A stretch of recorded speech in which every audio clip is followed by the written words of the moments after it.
репортерът на Здравей България. Виждаме всъщност. Добре, здравей, Нина. Темата, която ще обсъди Нина със своите събеседници, са новите методи за лечение на рак на гърдата и работата по превенция на това заболяване. Нина, към теб сега. Добро утро, Христо. Според данните, с които разполагаме, около 40 000 жени страдат от това заболяване. Преди да си говорим за превенцията и за новите методи за лечение, предлагам ви да видите историята на една жена, която се бори с тази диагноза.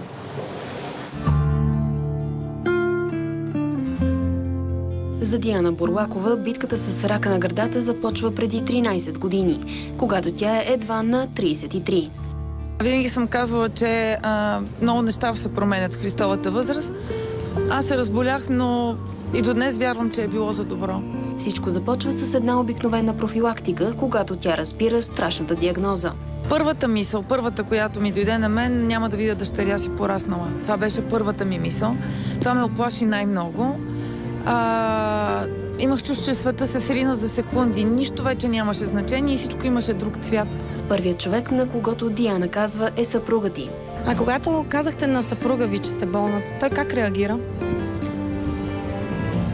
Първоначално се стреснал, след това веднага каза, ще се справим. Ще се справим заедно. И така, преди 13 години започва нейната битка с рака. Голяма част от гърдата на Диана е отстранена почти веднага. Това е белега на смелостта. А чистата женска суета? О, има я. Естествено. Елате да видите как си избирам бански. Трудно.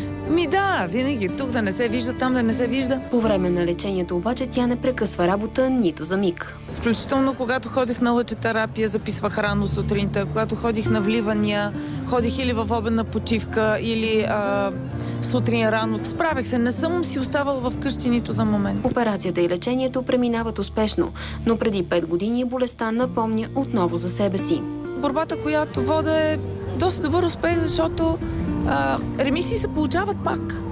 Независимо от страха, който съпътства едно такова заболяване, смело мога да кажа, че рака е победим. Рака не знам дали е точната диагноза смърт. Не. Определено мога да кажа и го доказваме вече толкова години, не само аз, и толкова жени, които са със същата диагноза покрай мен. Не мога да ви опиша каква армия от борци има около мен, жени, които всяка секунда се борят и вярват, че ще преборят тази болест. Аз също вярвам. Диана твърди, че именно това изпитание я е променило най-много. Започнах много повече да мисля за себе си, започнах много повече да уважавам собствените си желания и да изпълнявам мечтите си. Бях чела някъде, че човек се променя на ръба на пропастта. Съветът на Диана към жените, на които им предстои да преживеят същото, е първо да запазят самообладание. Рак не означава задължително смърт. Рак означава борба. Не се примирявайте, приемете, че страдате от тая болест и си кажете, аз ще успея. Аз ще я преборя. Ние трябва да сме там, най-силните. Аз знам, че лекарите са до нас. И останалото е късмет, Господ ни обича.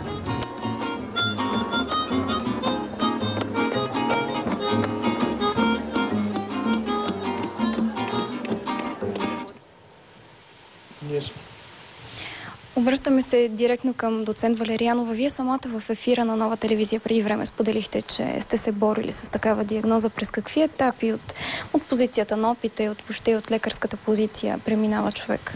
Тогава, когато се сблъсках с заболяването, бях много млада. Бях на 20 години и все още не знаех за заболяването достатъчно. Бях студентка по медицина и имах първоначални познания за онкологичните заболявания.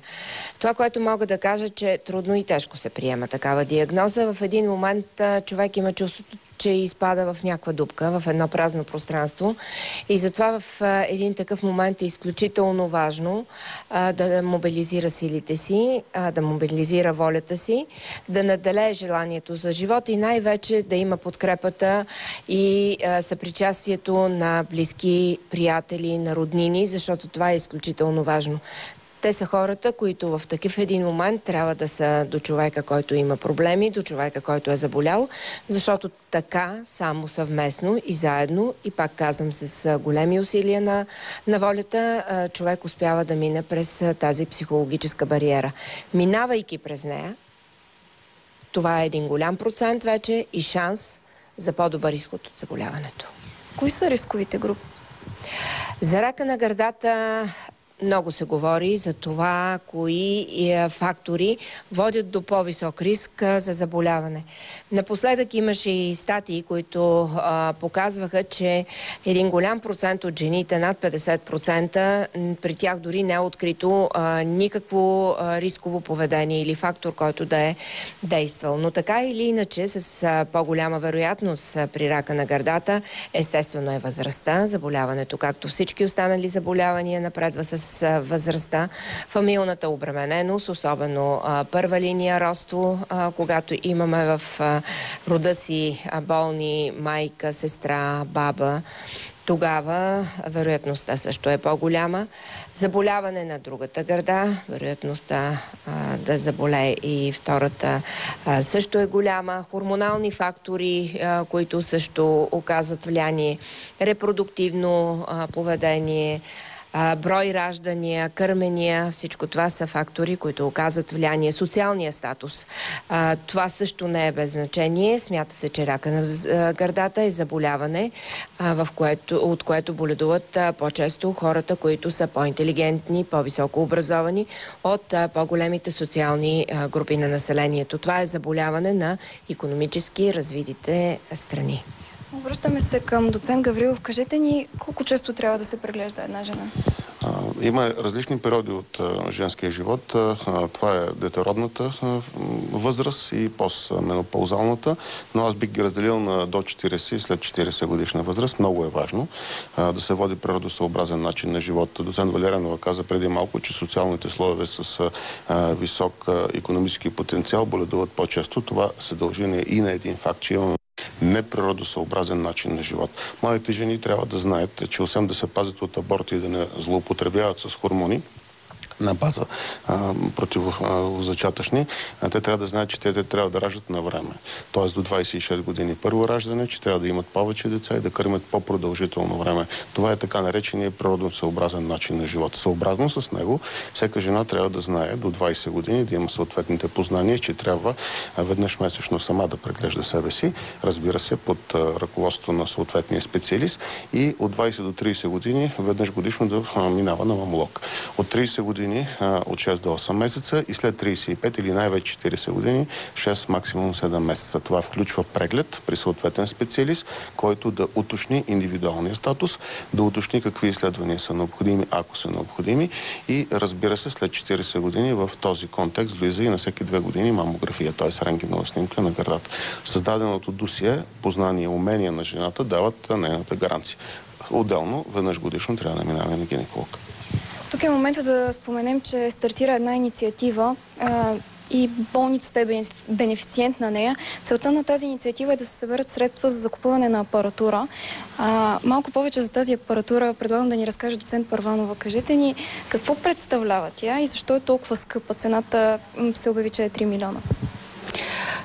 Вижте, този метод, идеята идва като повечето иновации в света, в Европа, и идеята е от професор Веронези, известният мамолог-хирург в Милански европейски център по рака. Тази идея се заражда по време на операцията на рака на гърдата, след като се премахне тумора, в туморното ложе директно ускорителя да реализира доза, която въздейства върху кръвоснабдени туморни клетки и е с по-висок резултат и ефективност лъчелечението, и след това при една част от болните, в зависимост от стадия, въобще не се провежда лъчелечение, става дума за най-ранните форми, а при останалите се продължава, но с 1-2 седмици по-малко на конвенционалният ускорител. Идеята се реализира технически в Америка. И има няколко вида ускорители. Те са нискоенергийни, за които не трябва допълнителна защита. Този ускорител е мобилен, може да влиза през вратата на операционната и ще бъде в помощ на всички хирурзи, не само на тези свързани с рака на млечната жлеза, на коремните хирурзи също.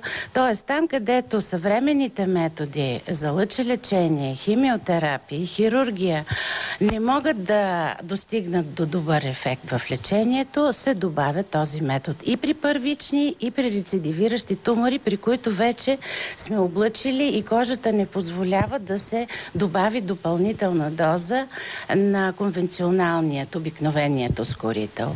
Така че това е нещо, което ни кара да помолиме да протегнат ръце и да помогнат на Националната болница за лечение, където има най-голямото лъчелечебно звено и огромни клиники, онкохирургични клиники, за да бъде в полза на болните. И за да бъде по-адекватно и съвременно лечението. Да. Съвсем накратко връщам към доцент Валерианова. Кажете, как зрителите биха могли да помогнат за случването на това нещо? Ами, зрителите могат да помогнат. Вече имаме открита дарителска сметка с DMS, която е единствено и само за целите на кампанията.